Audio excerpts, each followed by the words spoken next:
Baik, assalamualaikum warahmatullahi wabarakatuh. Alhamdulillah kita bisa bertemu kembali dengan cara online. Di sini saya mengikuti pelatihan pemandu Universitas Internasional Semen Indonesia. Baik, untuk selanjutnya, izin perkenalkan diri terlebih dahulu. Inilah CV saya, yaitu nama saya Muhammad Ivan Rinaldi dari Surabaya. Pendidikan dari SD, SMP, SMK, dan sekarang masuk di Universitas Internasional Semen Indonesia dengan prodi Manajemen Rekayasa SI 9. Pengalaman saya yaitu di organisasi di UISI menjadi anggota Departemen Hublu Hima Manajemen Rekayasa. Dan di luar universitas saya menjabat anggota divisi Humas IMTI Zona Jawa Timur bagian selatan. Untuk kepanitiaan saya pernah menjabat anggota si acara IMWIK, anggota si acara Makrab MR9, dan saat ini menjabat anggota si acara Rakernas IMTI 5. Dan untuk pelatihan LKMM Pratiti UISI, LKMMTD UISI, dan LKEMS UISI 2021.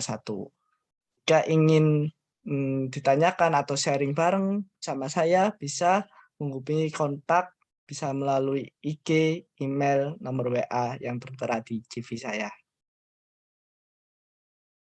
Baik, untuk quotes kali ini saya mengambil dari Mario Teguh, yaitu cara terbaik untuk bersabar menghadapi masalah adalah rajin bekerja menyelesaikan masalah itu.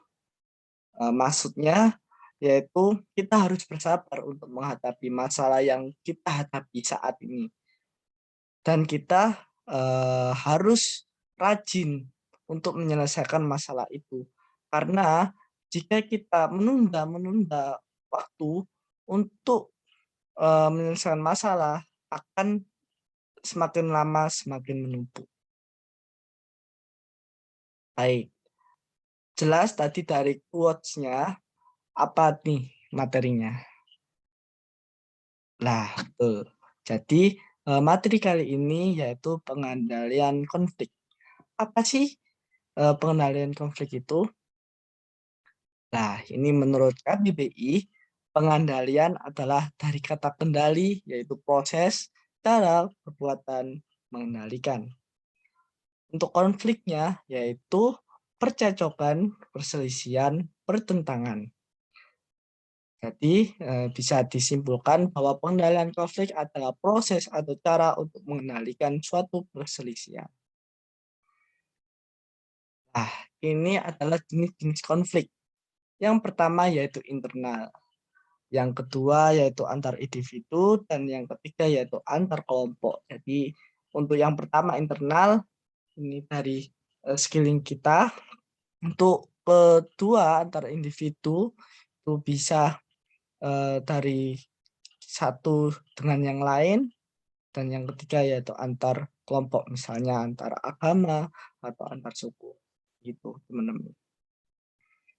Untuk sumber-sumber konflik di sini ada 4, yaitu satu lingkungan, jelas banget di lingkungan ini banyak sekali sumber ya yang membuat konflik untuk menimbulkan konflik itu biasanya di lingkungan terjadi buang sampah sembarangan. Nah, itu termasuk konflik. Lalu yang kedua yaitu struktural. Nah, ini sering terjadi, misal kita menjabat uh, di struktural, yaitu organisasi manapun, itu sering terjadi konflik dari atasan maupun bawahan. Yang ketiga yaitu biososial. Di sini eh, biasanya terjadi di permasalahan pribadi yang dibawa entah itu di organisasi atau di kepanitiaan yang lainnya. Itu yang keempat yaitu kepribadian dan internet. Jadi kepribadian ini memang jelas sering eh, seseorang memicu untuk konflik dan bisa untuk dari internet itu bisa memicu juga karena berita hoax itu. Untuk penyelesaian bentuk konflik yang pertama yaitu avoiding, yaitu menghindari. Biasanya di sini eh, konfliknya agak ringan, jadi cukup menghindari saja. Untuk yang kedua yaitu domination, domination, yaitu mendominasi. Nah, biasanya ini terjadi di struktural yang tadi, yang konflik struktural. Jadi kita bisa mendominasi, langsung ada tindakan di situ. Itu yang ketiga yaitu accommodating or smoothing. Nah, di sini menampung atau menghaluskan. Jadi konflik itu ditampung dan akan diselesaikan. Untuk yang keempat yaitu problem solving or collaboration. Ini biasanya menuntaskan masalah dengan bersama. Jadi setelah diputuskan nanti kita berjalan bersama-sama. Untuk yang kelima yaitu kompromi. Nah, biasanya ini diadakan secara musyawarah mufakat.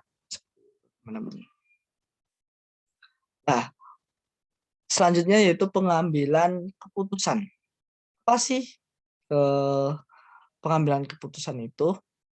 Dirilis dari 3 tokoh, yaitu si Davis mengatakan bahwa hasil pemecahan masalah yang dihadapi dengan tegas dari Profesor Dr. Prajuti Atmosudirjo, Sarjana Hukum, akhir dari proses pemikiran tentang suatu masalah untuk menjawab apa yang harus diperbuat guna mengatasi masalah tersebut dengan menyatukan pilihan pada suatu alternatif.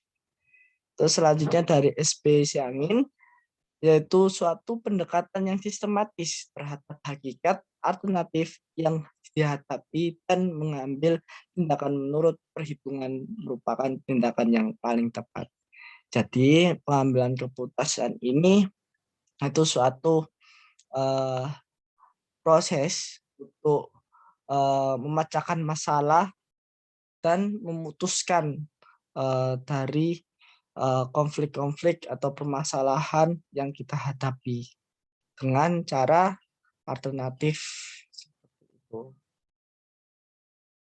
Terus selanjutnya yaitu strategi konflik. Jadi strategi pemecah konflik ini yang pertama kita harus tahu nih apa masalahnya. Yang kedua yaitu diidentifikasi. Apa sih tentang masalah tersebut tuh yang mengacu masalah tersebut itu apa? Yang ketiga yaitu menganalisis. Dan yang keempat yaitu bentuk alternatif solusi. Jadi kita bentuk alternatif solusi dari konflik tersebut. Yang kelima yaitu memilih solusi yang terbaik. Terus yang keenam menjalankan solusi dan menjalankannya. Jadi dijalankan solusi tersebut. Dan di sini mohon maaf ada evaluasi setelah ada identifikasi dan lain sebagainya. Yang terakhir yaitu solusi dan evaluasi. Untuk tipe penyelesaiannya itu ada 3. 1, trial and error.